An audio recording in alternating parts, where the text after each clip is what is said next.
Bonjour à tous, ici c'est Thomas Montigny et aujourd'hui je vous présente la preview de la Vuelta à España, donc le troisième grand tour de l'année, le dernier après le Giro et le Tour de France. Donc pour l'instant, on fait un petit récapitulatif. Sam Yates a gagné le Giro d'Italie, Tadej Pogacar a gagné le Tour de France et maintenant on attend la Vuelta. Qui va gagner la Vuelta à España? Donc pour commencer, là je suis ici, on est le 18 août, donc quelques jours seulement avant la Vuelta, et on a déjà une bonne start list donc de 113 coureurs avec par exemple Quinten Hermans, Edouard Plancart, Richard Carapaz dans EF Education. Ensuite, on a aussi dans XTS Astana Lorenzo Fortunato, Sergio Higuita ou encore Wout Poels et Harold Terrada qui pourraient aller chercher des échappées et des victoires d'étape, comme au Tour d'Italie. Ensuite, pour la Bahrain Victorious, on a entre autres Antonio Siberi et Damiano Caruso. Cofidis, pas encore de grands noms.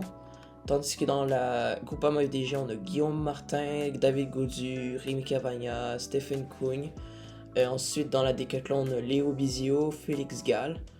Dans l'Intermarché, on a pas encore... Elle a été confirmée. Donc, c'est ça ici. On a Dion Smith, Lucas Van Boven, Simone Petilli. Ensuite, dans la Ineos, on a quand même trois gros noms. Philippe Ogana, Michael Katowski et Egan Bernal.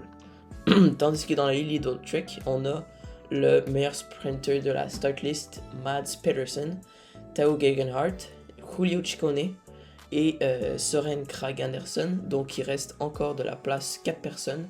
Donc je pense que ces 4 personnes-là vont surtout entourer Ciccone pour le classement général.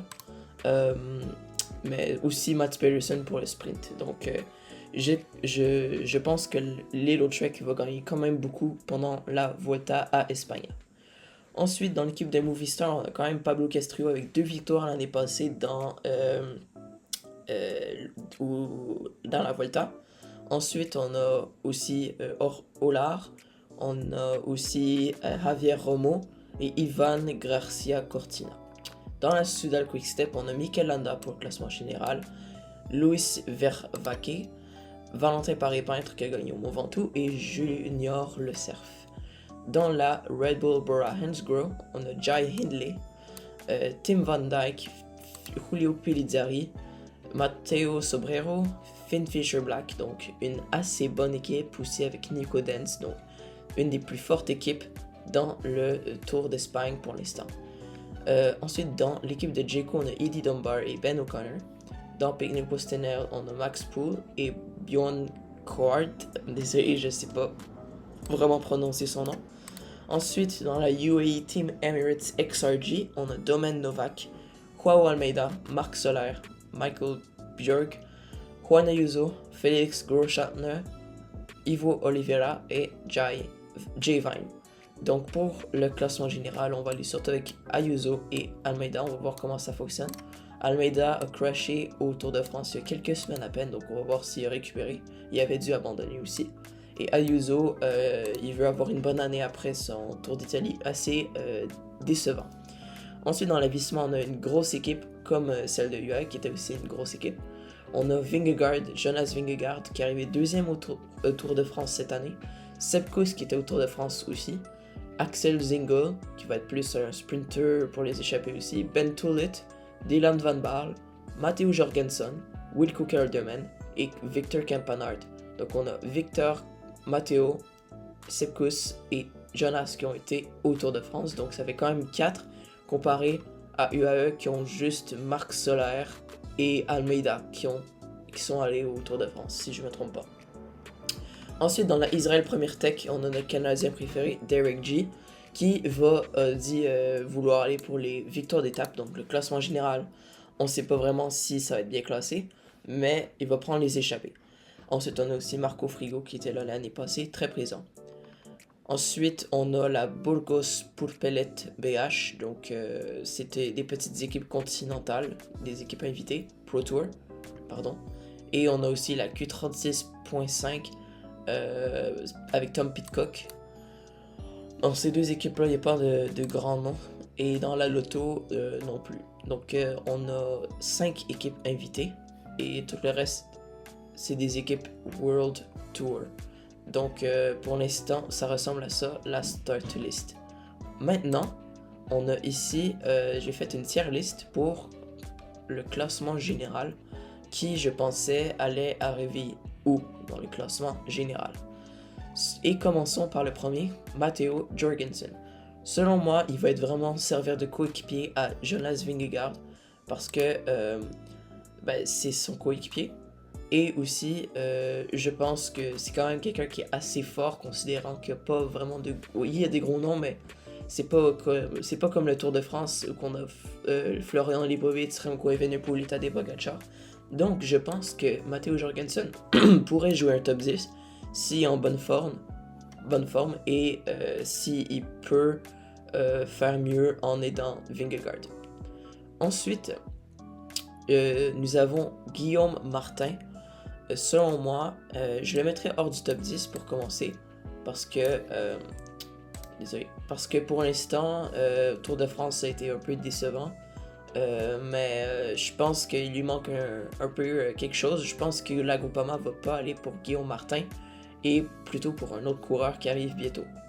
Ensuite, du côté de Joao Almeida, je pense qu'il va faire podium parce que c'est certainement un des meilleurs cyclistes qui sont dans le Tour d'Italie. Donc Joao Almeida dans la UAE détient une équipe très très forte comme on a pu le voir juste ici. Donc c'est des gros noms qui ont décidé de ne pas envoyer finalement au Tour de France. Donc je pense que oui, il va peut-être pas être là pour la victoire étant donné de sa chute et aussi du niveau d'un certain autre cycliste qui est très élevé en ce moment. Mais je crois toutefois que c'est un cycliste qui peut avoir ses cartes à jouer si UAE joue bien ses cartes. Ensuite, Ben O'Connor. Je pense certainement que Ben peut faire un top 10 par contre, désolé. Un top 10 ou top 5. Top 5 ça va être un peu compliqué, mais top 10 comme il l'a fait au Tour de France. Je pense que la compétition au Tour de France était bien plus élevée, mais je pense qu'il serait quand même capable, avec la forme qu'il a montré avec une belle victoire d'étape dans une étape de montagne au Tour de France. Donc selon moi, il pourrait jouer le classement général. Ensuite, sautons un peu Antonio Ziperi pour parler de David Gaudu. David Gaudu, on ne connaît pas vraiment sa forme. Cette année, on peut aller voir les résultats qu'il a eu. David Gaudu. On peut voir que cette année, il a fait le Tour de l'Ain, arrivé deuxième à une étape, donc c'est pas fabuleux. 40e position au classement général. Les championnats de France, c'est 29e. Giro d'Italie, il n'a pas vraiment été là, classement général 66e. Et vraiment loin des victoires. Tour de Romandie, c'est la même chose. Tirreno Adriatico, abandon. Et Tour de Loman, une victoire. Donc cette année, une seule victoire. Exactement. Donc aucun classement général proche, vraiment. Donc selon moi, je pense que ça va être relativement difficile d'entrer dans le top 10. Donc pour l'instant, je le mettrai hors du top 10, étant donné que ses résultats n'étaient pas très convaincants. Donc je le mettrai aux côtés de Guillaume Martin. Donc je sais pas le leadership va aller à quel d'entre eux, mais je pense qu'ils vont aller pour David Gaudu. Ça va être une de ses chances pour montrer que c'est un coureur de classement général. Peut-être qu'il va nous surprendre parce que ça fait quand même un petit bout qui a couru. Non, le Tour de l'Ain, c'est assez récent, me semble. Donc je pense qu'il peut essayer de faire quelque chose, mais ça va être quand même difficile. Antonio Tiberi, par contre, ce coureur cette année, on peut voir les résultats qu'il a eu. Donc il a fait le Tour de Pologne, arrivé quand même proche au classement général. Ensuite le Giro d'Italie, il a été assez présent, montré une belle forme, une bonne constance dans les étapes de montagne. 17e au classement général par contre. Donc selon moi, je pense qu'il va être hors du top 10. Tirreno Adriatico 3e, aucune victoire d'étape. Volta Algarve 16e. Donc, je pense qu'on peut se baser entre autres sur son Giro d'Italie, qui a été vraiment là pour essayer de faire un bon résultat. Mais selon moi, ça va être hors du top 10 pour Antonio Tiberi, parce que il y a quand même une bonne compétition. Après, on va tout réviser pour s'assurer que tout le monde soit à la bonne place. Et finalement, on est arrivé enfin à Jonas Vingegaard qui sera là pour la victoire, la victoire du Giro, du Tour d'Espagne, pardon. Donc, selon moi, c'est Vingegaard qui va gagner le Tour d'Espagne avec une assez bonne forme cette année. Donc, des bons résultats. C'est pas nécessairement ce qu'on espérait avec une chute et le niveau qui est difficile à reprendre, mais il est en dessous de Pogacar, mais le monde lui appartient. Si Pogacar n'est pas là, il est au-dessus de tout le monde, même si Almeida détient une équipe de feu. Donc, selon moi, ça va pas être lui qui va perdre. Je pense que Vingegaard va gagner certainement parce que c'est le coureur le plus fort, à moins qu'une chute, une maladie ou quelque chose se passe. Je pense qu'il a envie de gagner cette Vuelta, envie d'avoir gagné le Tour de France déjà 2 fois. Je pense que la Vuelta, ça lui tente énormément. Ensuite, ici, on a Derek G, le Canadien. Je le mettrai hors du top 10 parce qu'il a annoncé qu'il ferait la Vuelta, mais dans le but de faire les victoires d'étape et non le classement général. Il est arrivé 4e au Giro d'Italie cette année, notre Canadien, champion canadien, justement. Et je pense que il va aller plutôt pour les échappées, mais je pense qu'il peut quand même être dans le top 20 du classement général afin de pouvoir justement donner un bon résultat, parce que s'il est là présent dans les échappées, que les échappées réussissent, il peut gagner beaucoup de temps et quasiment empocher le maillot rouge dans les premières étapes avant que les vrais joueurs du classement général prennent le contrôle. Parce que rappelons-nous, environ la moitié des étapes finissent avec une montée, donc une arrivée au sommet. Donc il y a quasiment seulement 4 étapes de sprint qui pourraient aller au sprinter. Donc selon moi, Derek G pourrait monter quasiment au top 10, mais je vais voir, on va peut-être régler ça. Mais maintenant, je vais mettre Julio Pellizzari dans le top 5. Parce que Pellizzari, c'est un coureur jeune. On peut peut-être le mettre après dans le top 10 si on n'est pas convaincu. Mais selon moi, c'est quelqu'un de assez... Il a seulement 21 ans. Mais Pellizzari a fait la Vuelta à Burgos 4e. Assez bon résultat. Tandis que les victoires d'étape, ça n'a pas été vraiment réussi. Les championnats d'Italie, ça n'a pas très bien fonctionné pour lui. Tandis que le Giro est arrivé 6e. Donc je pense que la concurrence est à peu près pareille. Un peu plus forte à la Vuelta, mais je pense que là, il y aura une belle équipe pour l'entourer. Jai Hindley aussi. Donc il est arrivé plusieurs fois vraiment bien placé. La Vuelta Ciclista à Catalunya, c'était pas nécessairement ce qu'il voulait, j'imagine. Mais Pellizzari peut certainement avoir un bon résultat.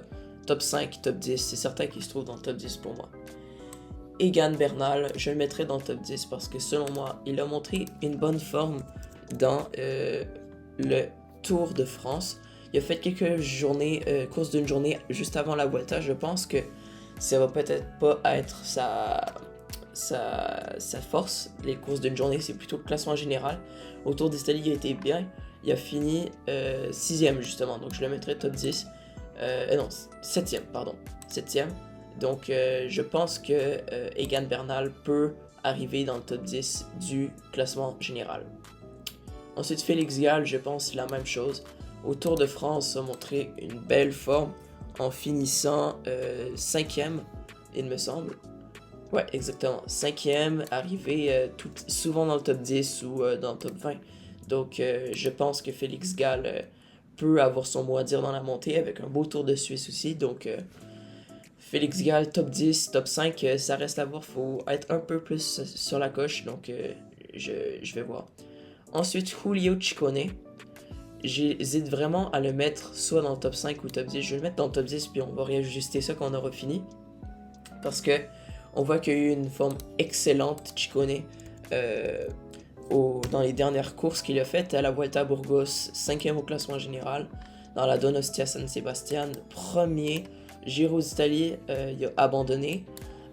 Mais il a eu quand même de bons résultats. Et je pense qu'il pourrait enfin chercher des victoires et un classement général. Pas nécessairement la première position, mais au moins une bonne position. Donc je pense que ça peut bien fonctionner pour Julio Ciccone. Ensuite, on a Jai Hindley, le coéquipier à Julio Pellizzari. Je pense ultimement qu'ils vont aller soit pour Jai Hindley ou pour Pellizzari. Mais je pense que Pellizzari, ce serait intéressant, puis j'aimerais aller sur lui.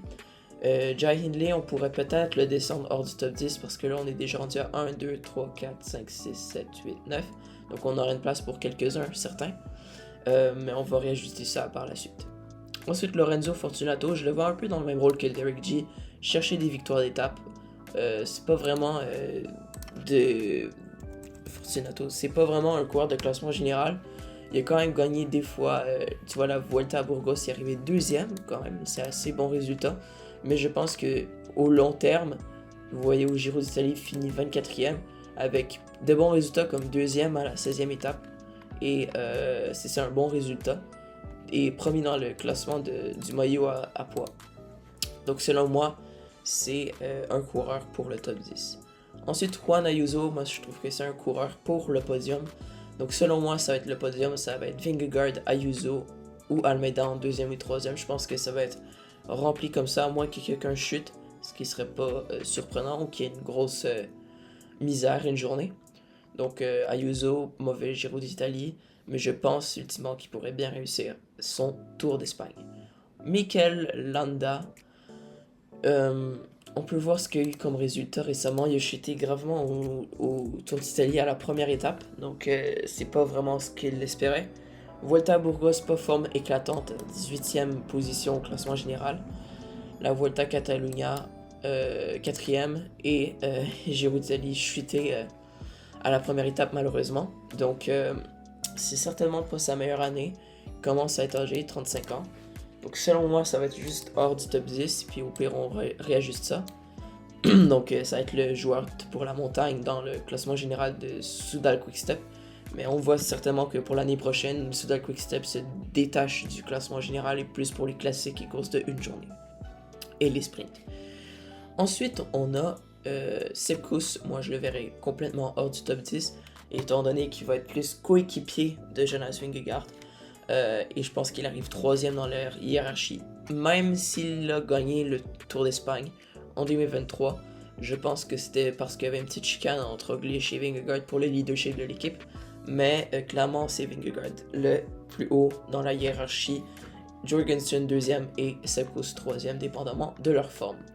Ensuite, Richard Carapaz, je lui mets en beau 5e position. Il a été un peu malade avant le Tour de France, c'est pour ça qu'il a annulé sa participation. Mais si vous regardez, il est arrivé 2e au Tour d'Italie.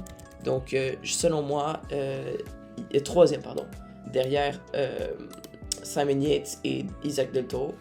Donc selon moi, même avec une victoire d'étape, je pense qu'il peut vraiment, vraiment bien jouer ses choses. Il est très très bon cycliste. Malheureusement, il n'a pas pu faire le Tour de France, pardon. Donc, je pense qu'il va arriver dans le top 5. Bon, maintenant, revoyons ce qu'on a mis. Vingegaard pour la victoire, c'est pas mal certain. Les gens sont pas mal d'accord là-dessus, à plus que 90%. J'ai vu plusieurs sondages. Podium, c'est certain qu'il y aura un UAE s'il n'y a rien de chute ou de maladie. Ça reste encore à voir si Ayuso ou Almeida est plus fort, étant donné qu'Almeida a crashé et s'est blessé quand même gravement. Ayuso a eu plusieurs mois pour se remettre. Ensuite, on a Richard Carapaz. Je pense que sa place c'est au top 5. Podium, c'est 2 places. Donc top 5, il reste 2 places. Donc là, c'est bien pour Carapaz. Je sais pas si Pellizzari va aller en dessous et si on mettrait plutôt Ciccone, Félix Gall, Bernal, je pense que non, O'Connor non, donc on peut les mettre à la droite. Jorgensen non, Félix Gall, j'hésite vraiment, je sais pas le leadership de Red Bull va aller à qui, Hindley ou Pellizzari. J'hésite vraiment entre les deux, mais je miserais vraiment sur Pellizzari parce que l'air assez en bonne forme et j'aimerais ça qu'ils le laissent leur carte à jouer, donc ce serait intéressant. Mais Félix Gall aussi pourrait aller dans le top 5, donc je le rajouterai aussi, puis Ciccone aussi.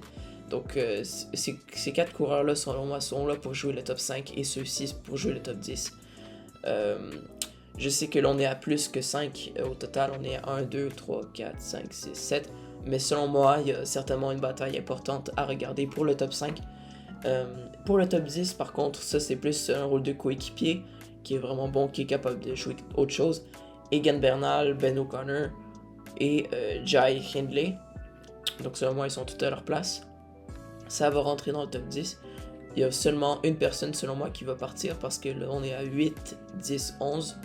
Donc certainement quelqu'un ici, probablement peut-être un des coéquipiers, Jorgensen ou Jai Hindley. Ou une grosse contre-performance de Egan Bernal ou Ben O'Connor. On n'est pas vraiment sûr de ça. O'Connor par contre a fait une belle Vuelta l'année passée avec deuxième au classement général de la Vuelta, vous voyez ici, deuxième au GC, donc c'était vraiment bon, donc deuxième derrière Primož Roglič qui a gagné.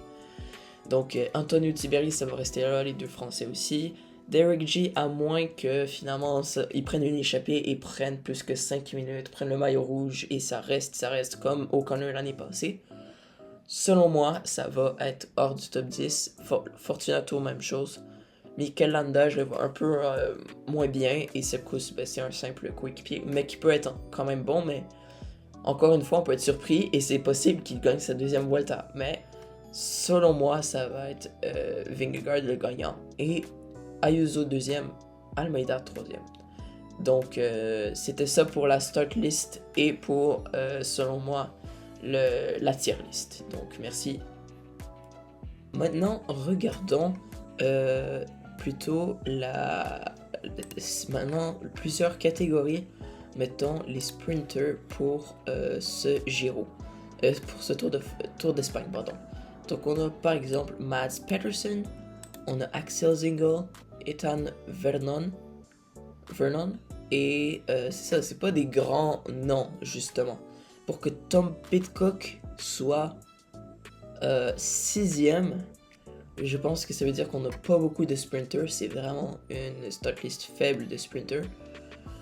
Donc selon moi, les étapes de sprint, ça va pas être très compétitif, ça va être genre Mads Pedersen, 3 victoires d'étape au moins selon moi, s'il n'y a rien de mauvais qui se passe. Ensuite, dans les contre-la-montre, parce qu'on aura plus différents contre-la-montre, je vais vous présenter plus tard dans les étapes. On a Jay Vine, Stephen Kung, Joao Almeida, Filippo Ganna, Vingegaard, Antonio Tiberi, qui sont des spécialistes du contre-la-montre. Donc c'est assez intéressant. Donc on a quand même une belle compétition, mais encore une fois, on n'a pas le top de la compétition. Ensuite, dans les classiques, les coureurs de classiques, on a Mads Pedersen, Julio Ciccone, Pidcock. Donc quand même des coureurs qui font bien les classiques, Ayuso, Filippo Ganna. Donc c'est intéressant, mais je pense pas qu'on ait d'étapes qui vont ressembler à ça.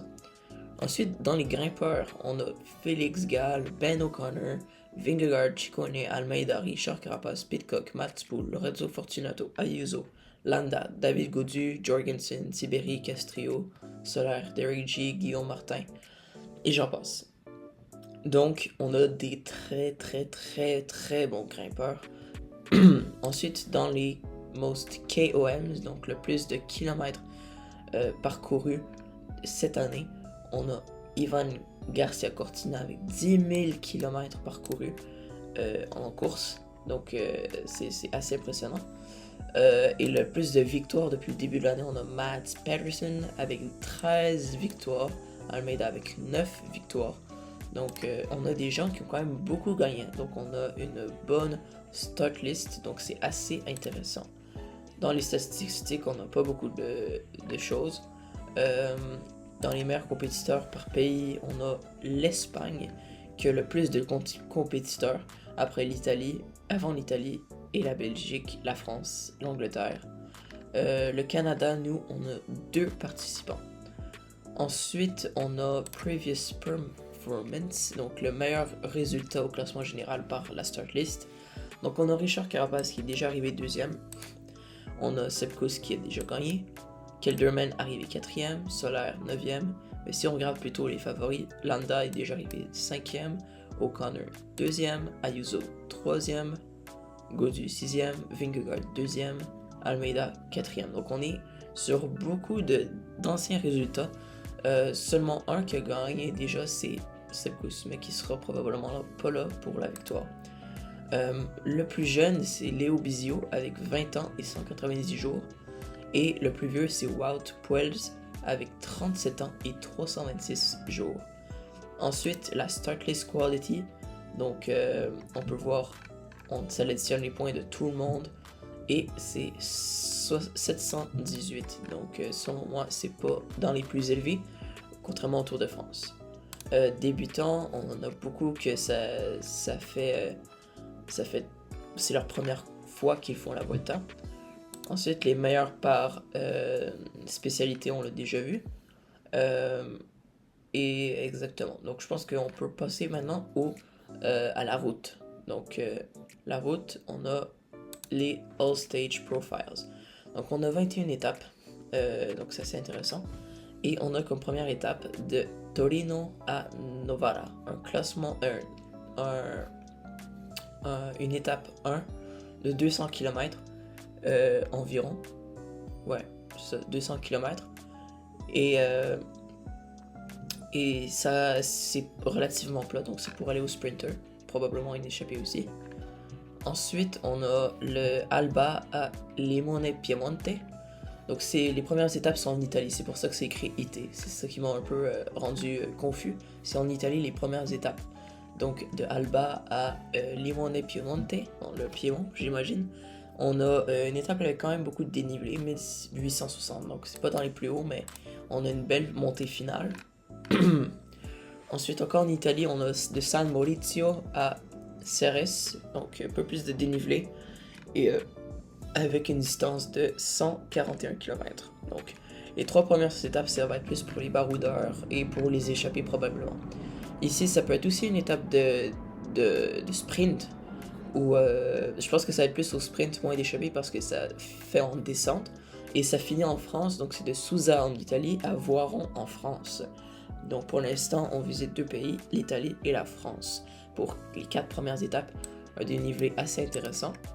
Donc les derniers kilomètres, c'est assez plat. Ensuite, là, on arrive enfin en Espagne et c'est le premier contre-la-montre et en équipe. Donc c'est un contre-la-montre de 21 km, donc pas le plus long, mais pas le plus petit non plus. Donc assez moyen comme contre-la-montre. Pas de dénivelé vraiment. Et c'est en équipe. Donc on verra que des équipes surtout comme Visma et UAE qui sont largement favorites là-dessus. Ensuite, on a une étape de montagne ici. Donc de Holo à Pal. Donc une étape avec 3500 mètres de dénivelé et 170 km environ.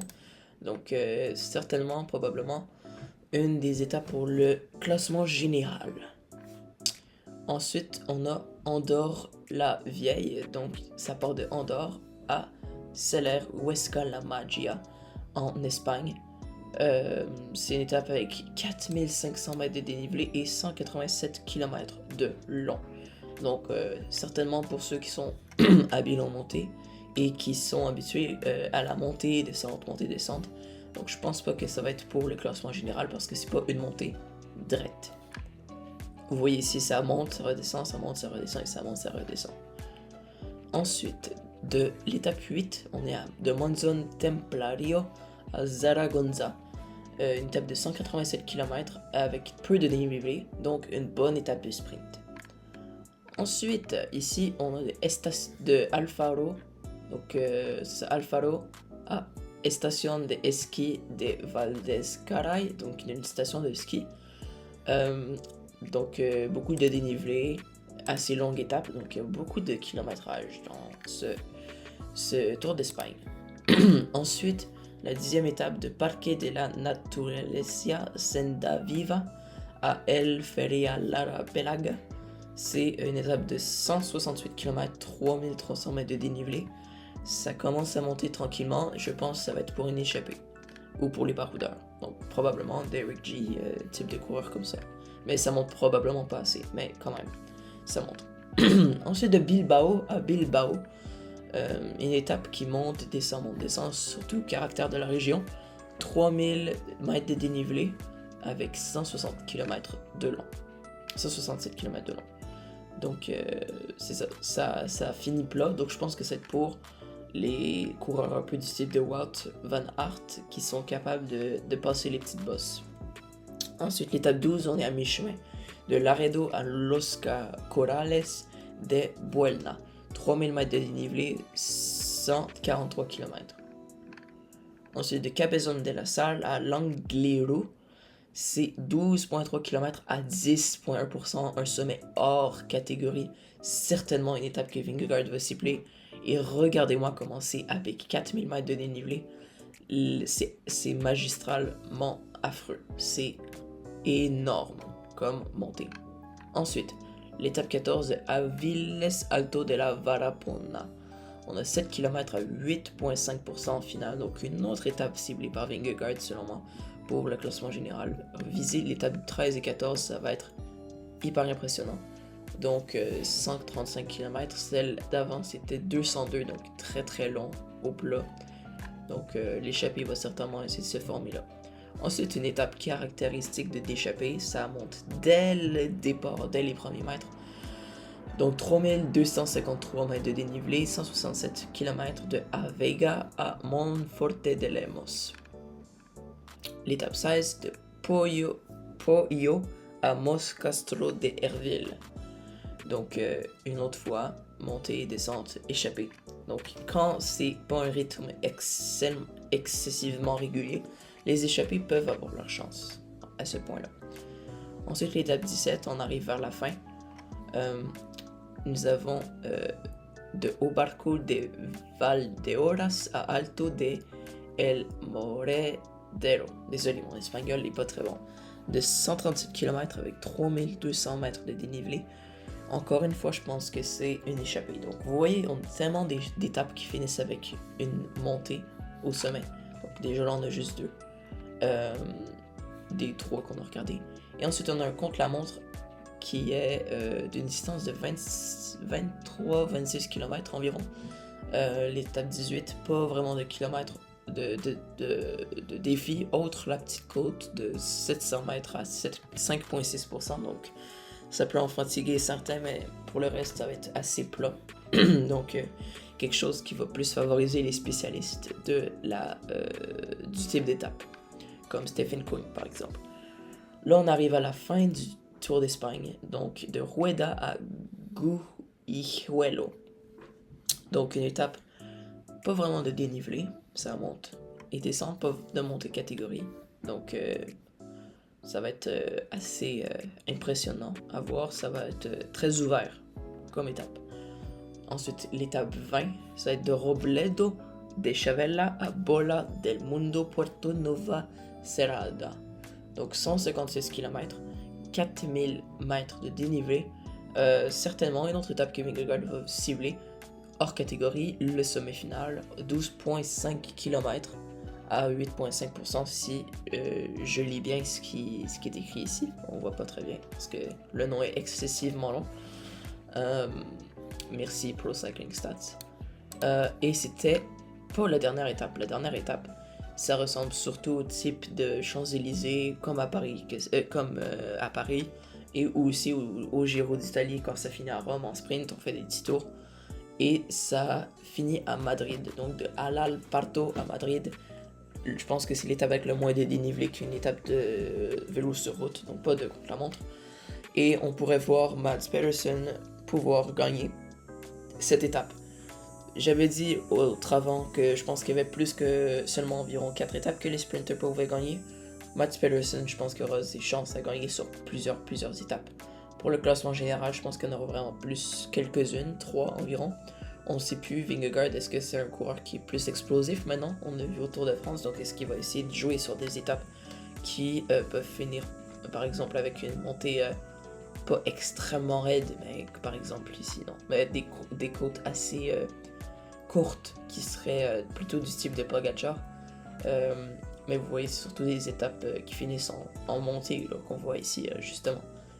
Donc, ici, on peut voir, ouais, c'est ça, il n'y a pas de temps pour l'instant d'étapes qui finissent punchy, comme au Tour de France, mais certainement, je pense qu'on verra un Vingegaard qui aura faim de gagner, enfin, parce que ça fait un certain bout qu'on l'a pas vu certainement gagner beaucoup d'étapes. Donc les étapes les plus difficiles avec le plus de dénivelé, on a de Andorre-la-Veille à ça ici. Donc ça ressemblait plutôt à ça. Donc ça fait beaucoup de dénivelé qu'on voit ici. Ensuite, on a l'étape 20 et l'étape 7, l'étape 14, donc beaucoup d'étapes avec plus de 3000 mètres de dénivelé.